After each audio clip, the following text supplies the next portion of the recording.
Hello student, स्वागत है आपका अपने चैनल स्टडी विद अपनी पाठशाला में। जैसा कि आपको मालूम है, हमारे इस प्लेटफॉर्म में हम बहुत सारी चीजें like daily updates, GK questions, इस टाइप की चीजें पढ़ते हैं।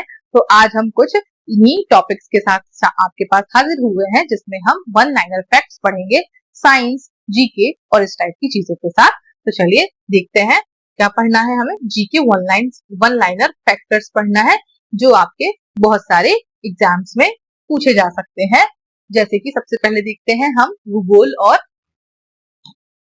पर्यावरण, ज्योग्राफी और इन्वायरमेंटल टॉपिक्स के ऊपर है।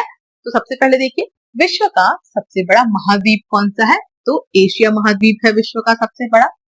किस ग्रह को लाल ग्रह, रेड प्लैनेट कहा जाता है? मंगल ग्रह को, क्योंकि मंगल ग्रह एकमात्र ऐसा ग्रह है जो लाल तरह का दिखाई देता है।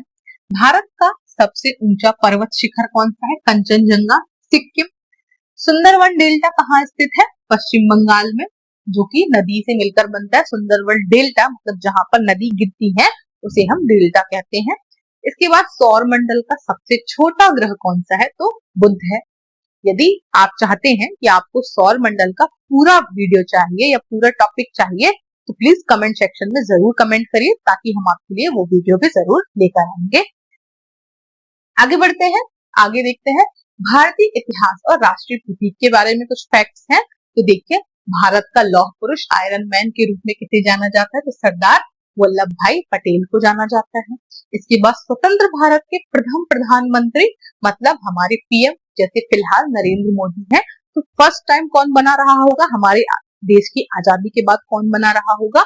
तो पंडित जवाहरलाल नेहरू जी फर्स्ट हमारे प्राइम मिनिस्टर या प्रधानमंत्री बने। अब इंकलाब जिंदाबाद का नारा किसने दिया? भगत सिंह ने दिया, जब 1857 की क्रांति दहकी थी। इसके बाद 1947 में, उस समय पे भगत सिंह जब रहे हैं, जब इन्होंने क्रांतिकारी निर्देश अपनाया था, तब उस समय उन्होंने इंकलाब जिंदाबाद का नारा दिया था। भारत का राष्ट्रीय जलीय जीव कौन सा है? तो गंगा डॉल्फिन है। मतलब भारत का जो राष्ट्रीय जलीय जीव मतलब पानी में रहने वाला, जिसको हम नेशनल लेवल पे, जिसको हमने क्या दी है? पहचान दी है, उसको हम गंगा डॉल्फिन के नाम से जानते हैं। शांति निकेतन की स्थापना किसने की थी? रविंद्रनाथ टैगोर जी ने की थी, जिन्होंने हमारा वंदे मातरम भी लिखा हुआ है। आगे बढ़ते हैं, सामान्य विज्ञान की कुछ जानकारी दी हुई है। विटामिन सी की कमी से कौन सा रोग होता है? स्कर्वी रोग होता है। मानव शरीर की सबसे बड़ी हड्डी कौन सी है? फीमर, जो कि जांघ की हड्डी होती है। जैसे कि हमारी थाई होती है, इस प्रकार से बनी होती है थाइज, और ये हमारा पैर का हिस्सा होता है। तो ये हिस्सा हमारा, ये कहलाता है हमारा क्या? फीमर कहलाता है।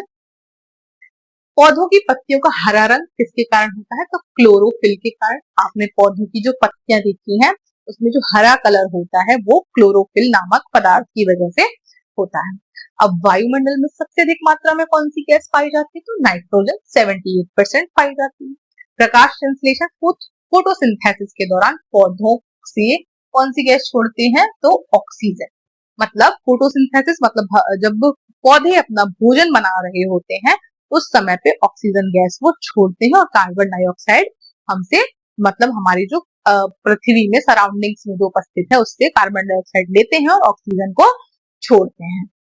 आगे देखते हैं कौन सा फैक्ट है, संविधान और विविध मतलब कॉन्स्टिट्यूशन और कुछ मिसलेनियस क्वेश्चन है। संविधान से संबंधित भारतीय संविधान के जनक के रूप में किसे जाना जाता है? भारतीय संविधान का जनक मतलब हमारी एक किताब है भारतीय संविधान की, जिसमें सब कुछ लिखा हुआ है कि किस प्रकार से हमारे देश को चलाने के लिए कानून बने हैं, वो सारी चीजें लिखी हुई हैं। जो किसने लिखा है? डॉक्टर भीमराव अम्बेडकर, BR अम्बेडकर जी ने लिखा हुआ है। भारत में वोट देने की न्यूनतम आयु क्या है? 18 वर्ष है। बिहू किस राज्य का प्रसिद्ध लोक नृत्य है? बिहू एक प्रकार का लोक नृत्य है। जैसे अलग अलग राज्यों में अलग अलग नृत्य होते हैं, वैसे ही यहाँ पर असम एक नृत्य भी असम का है, बिहू। कुचिपुड़ी किस राज्य का शास्त्रीय नृत्य है?